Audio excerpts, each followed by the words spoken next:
দুঃখজনক হইল সত্য, আজকে মুসলমানের বাচ্চাইন তোরে বেঈমান বানাইবার লাগি কাফির মুশরিক হলে করছে কিতা, আমরার অনুষ্ঠান বাদ দেওয়াইয়া তারার বেঈমানি অনুষ্ঠান হল আমরার ঘরে ঘরে ছাড়িয়া দিছে।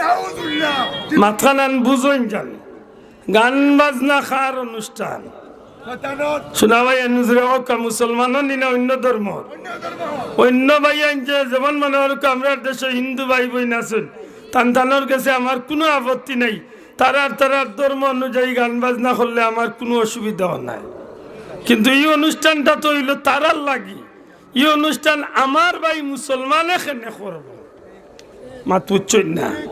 কাফির ওগুলোর একটা মিশন আছে, ইহুদি নাসারা ওগুলোর একটা মিশন হইল মুসলমানের বাচ্চাইন ধরে বেঈমান বানাইতে হইলে ইতার ঘরে ঘরে গান বাজনা ঢুকাইয়া দো। হোক আজকের সমাজও 100-র মাঝে 90-95 ঘরে টেলিভিশন আছে নি না নাই? শোনা ভাই জুড়ে মাতো আছে নি টেলিভিশন? এটা টেলিভিশনের মাঝে খালি দিনে রাইতে তিলাওয়াত চলে, মাতো খালি ইবাদতই চলে না গান বাজনা বাজে? মাতো গান বাজনা বাজে নি? তাইলে বুঝা গেল বেঈমানগুলোর ই মিশনটা তারা মোটামুটি তারা সাকসেস, সফল নি না সফল নাই? মাত্তা না এই ব্যাপারে তারা সফল নি না সফল নাই? এর মাঝেও যদি আমার লাগান 2-4 জনের ঘরে যদি টেলিভিশন থাকেও না, তে সেফটা মোবাইল আছে না নাই?